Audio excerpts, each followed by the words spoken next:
let me see here, bullet pencils. You guys can't smell that. Just smells like so much possibility. Big old bong rip off of that stuff. Get me excited. Make some shit.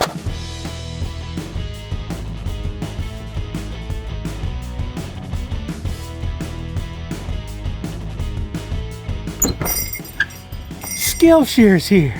Come on in, all you Skillshares. Get in here, you cute little Skillshare. Welcome to the DDC factory floor.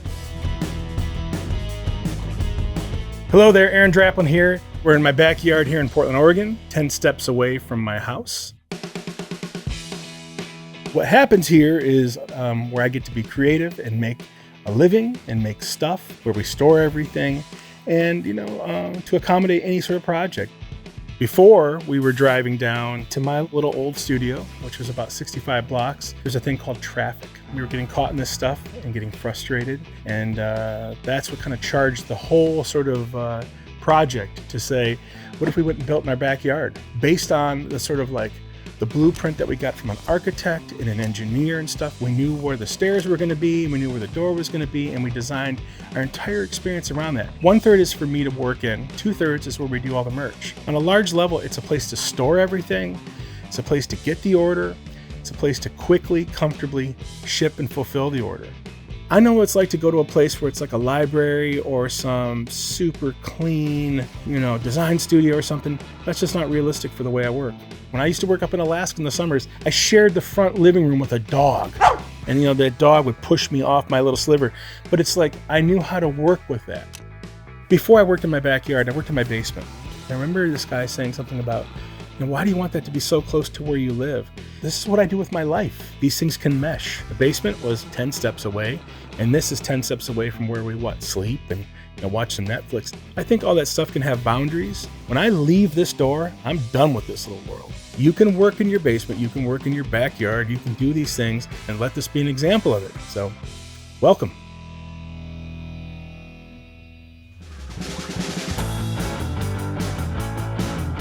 Okay, we're in the cockpit here in my backyard studio, and this is the 1/3 of the bottom floor where I get to work. You can see here, if you guys quickly pan over, we have a wall of records. We have behind me my wall of books. And then here would be sort of an arm's length reach of my favorite books. It's along the top here. This was nice and clean, but I have just spilled over and now it's all gone to hell.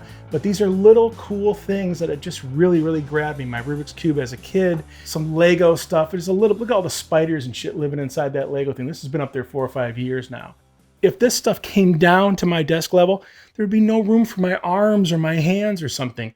It can live up here. It's a little chaotic, but gifts from friends or just something that I don't want to put away in a box. I leave it out, I grab it, I play with it, but it's out of the way. So if you're to sort of dissect the space here, my phone's always right here charging. I've always got my latest couple field notes right here where I'm left-handed. I'm sitting here drawing and making notes and sketches and things. Here's a fun little thing. These are all pics that inspire me, right? Pics that inspire me. There's an old Dinosaur Jr. Here's a Keith Richards from 2018, an old Flaming Lips one. I like these little weird things around there, like little talismans or something. There's a little bit of magic or some weird little DNA on these things, When you're looking at these 3 monitors here, this is where I work, right? This is where I work. That's my Illustrator main zone. You can see here if I've got a lot of patches or whatever I'm working on, I keep it clean. Over here, I've got all my tools, right? I keep that stuff delineated so I'm focused here. I'm not having to dig through stuff. When I need to go make a move, it's right here. When I jump over to this first monitor, this is my iTunes. I always have something playing either on, on a piece of vinyl, right, on a record, or clicking around here. There's my email at all times. I can see stuff because that's really where I chart my day. When you design your space in a lethal way, the projects kind of follow. When you have everything that you need at your fingertips or an arm's length grab away, you're able to get that stuff done quick and move on to the next thing. It's kind of like a submarine back here or something. We don't need a bunch of space. Although if you look up, take a look up there, just blast that thing out. If your gyroscopes, you should even get it, right? There you go. Now bring it on back down and get all that color looking high. That was a splurge, even to have extra space. But that was that one little dwell moment that we were going to sort of enjoy back here that I can sort of, design around us that could have some atmosphere back here. All right, we talked about the cockpit and everything being an arm's length grab away, right? This is the next level where you actually have to get up into the world and stand up and stuff, right? So if you turn around here, this is my little record zone where I'm playing a record. Right here would be the last month or 2 months of records. Right here is the last year. When it gets to this big wall here, that's just general population, right? You know, A through Z, right? Afghan wigs to ZZ Top or whatever you want to call it. But down below here, these are pretty crucial for me. These little drawers here, like what's cool about this thing is anything that goes into here, it's been a refined decision. Any one of these is going to have something that grabbed me, taught me something, you know, and some risky stuff too here, you know, to make you guys blush. If I just pull this entire thing out and play with it, you know, there's just so much awesome stuff in here to learn from, to think about. Maybe it's just the way to make some little cool sun. But what I love about this stuff is it's looked at as garbage. This is all junk and forgotten. And there's just so many lessons inside that one little drawer. If you go down one more here, these would be all the patches from my youth. But it might have been something from the BMX era when I was a kid, or something when I was 7 or 8 years old that I kept somehow, you know. There's a little bit of strategy back here of how to keep this stuff ruly. When you have compact space, you have to be super smart about it, you know, and that's what we're trying to do back here. Little moves that go a long way.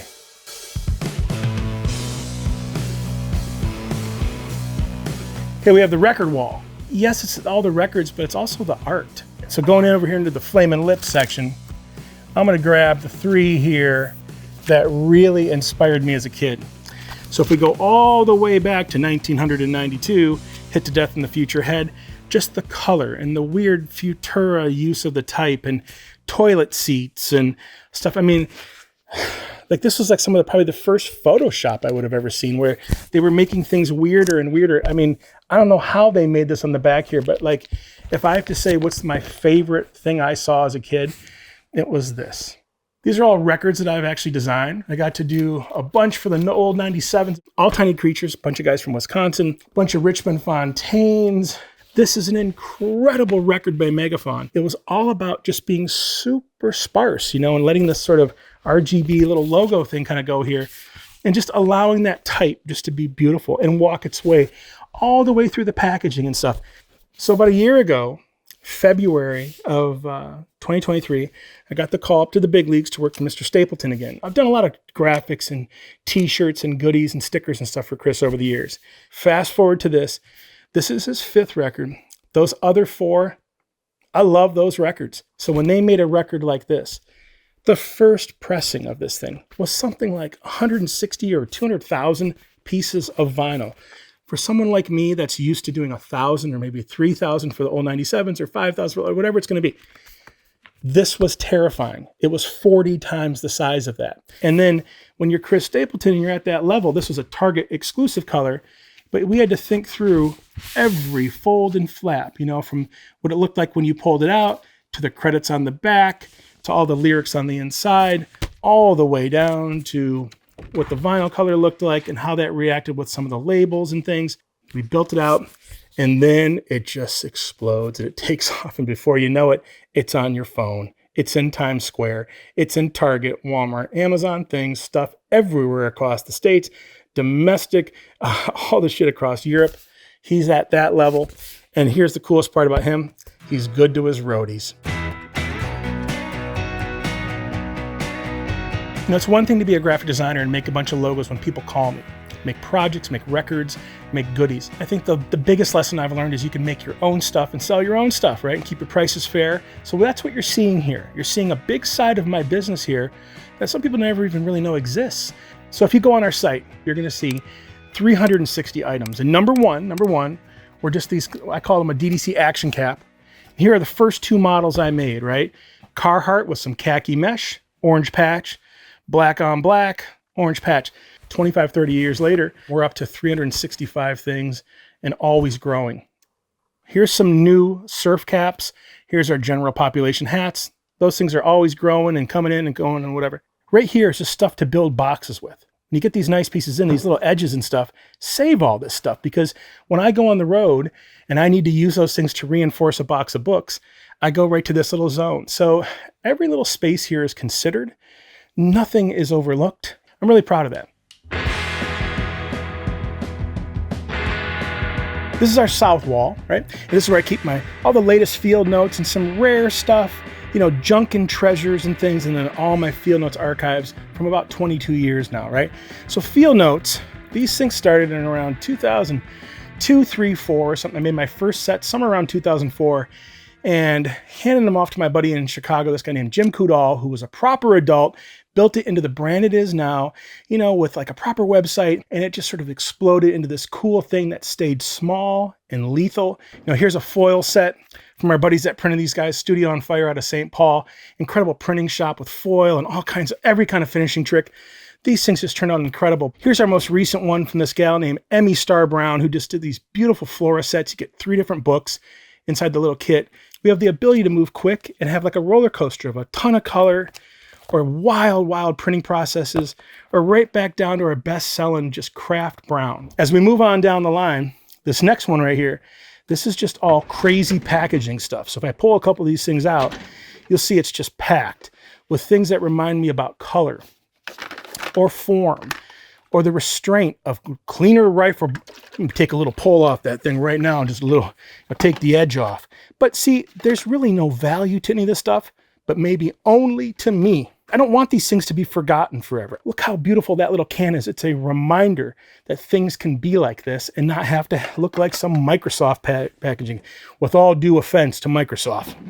These are my field notes archives, right? So if you dig into these things right here, if we start right here, those are my first couple samples. You can see we were going to actually number them and stuff. These are from 2004 and 3 and whatever it was. There might even be some of the handmade ones in here, but if you go even get a little bit weirder, here's one of those original Butcher oranges, and here's my only Butcher blue. I have 2 of these. These are the rarest of the field notes. If you go down here to the bottom row or whatever, you're just going to see sediment of different piles and different collections and different little stashes. And the idea is, at least here, we've got 7 and 8 of everything. I know they have the archive back in Chicago, but sometimes it's just getting away from us. You know, I'll miss a set and I go collecting for them because I just want a little bit of everything. But all these years later, we're up to our 60th edition. So if that's every quarter, that's 15 years of field notes, right? I'm really proud of that.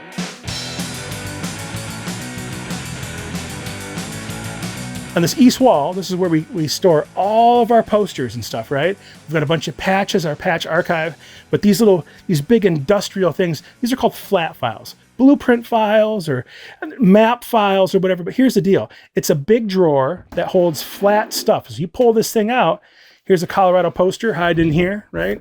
Colorado poster. We designed this process. It goes right here. Lee rolls that thing up. It goes up in here into a tube and out the door just as quick, right? But the idea here that, like, you know, as I built my shop, I wasn't going to get rid of these flat files. Some of these things I got them for $10. Sometimes just get them out of here. Other times you had to kind of go to war over them, right? And it was $500 or $800 or $700. But I knew you procure this one time, you've got it forever. Posters and posters and posters. If you go into here, yeah, here's a fun one. I got to work for my very favorite band a couple falls ago for Dinosaur Jr., where there's Jay Mascis and Lou and Murph. Look at Murph on the old hedge clippers playing the old bushel baskets and shit, right? This little poster, which is of course for sale, that just gently stays right here. And right next to this, little peace poster with some peace doves, right? So a little bit more of this over this, kind of an idea. Over here, you're going to find stuff that really adds up in a weird way. We saw a lot of stickers and a lot of patches, right? All of our skull stickers in one little spot. And you know where this comes from? We were at a merch table and there's little kids looking at all the stuff, and he looks at me, he goes, "Mr. Draplin, how come there's no skull stickers?" You listen to the 7-year-olds, people. We made a little skull sticker for that guy. Next time he came to one of those night markets, I gave him all the skull stickers. Because here's the thing, it's like, I want to make things that delight 47-year-olds and 7-year-olds. And so far, so good. So, you know, we don't take it too seriously. These were called the Pointer Brothers. You can make them point little weird little ways, you know, point right at you people. Okay. Right. But fun little stickers. And it just, you know, how do you take this shit seriously? You know, a little hot dog mandala. We sell the shit out of these because I know you guys all like a hot dog. Quit lying about it. I destroy that shit. You know, you get the little foil paper, eat the foil paper just to get a little bit of extra sustenance. But, you know, this is the stuff we make, and it lives here and it gets shipped out of here, and it can be that fun and dumb and immediate. And I'm down with that. If you go to draplin.com and you go dig around our little merch thing and you put an order in, that order comes to that desk right there. Lee fills that order right here, right now. That's what you're seeing here. Can we store all this stuff right here? We can, and we understand that ebb and flow. If it's too much, it's getting away from us. If it's not enough, well, then maybe we should have ordered a little bit more. So we really talk about that all the time and just try to make this project where can a graphic designer make their own things and control all the shipping, all the quality control? The answer is yes, yes, yes, and yes. You know, it's an American thing. It's a weird capitalist thing to say, how do we make more for less, for better, for whatever? And that really hasn't been our plight. Our plight has been, how can we make things that delight people at a fair price and ship them out of here quick? We are not Amazon. So if anyone's listening right now, we're not Amazon. If your shit goes missing, call us and we send you another one. It's very simple. When an order comes in, it's fulfilled from here by us for you. So come get some shit. Thank you.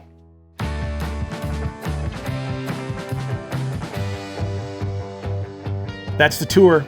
Thank you for taking the time out to come check it out. It's a privilege to show it to you guys. It's a privilege to be back here. And just remember, whatever space you're in, you can design that to your life and to design as effectively as possible and live as big as you want to live or small as you want to live. You can do that too. Let this be a crusty little example of one scuzzbag in his backyard in Portland, Oregon with his beautiful little ingenue better half. You know, Beauty and the Beast, the warts and the moles, and then a beam of light, whatever you call it. I'm so thankful for all this shit. So thank you for coming. We'll see you around. That's it. Get out of here. Thanks for coming, you guys. Get off my property, all you Skillshares. Jesus. I thought they'd never leave.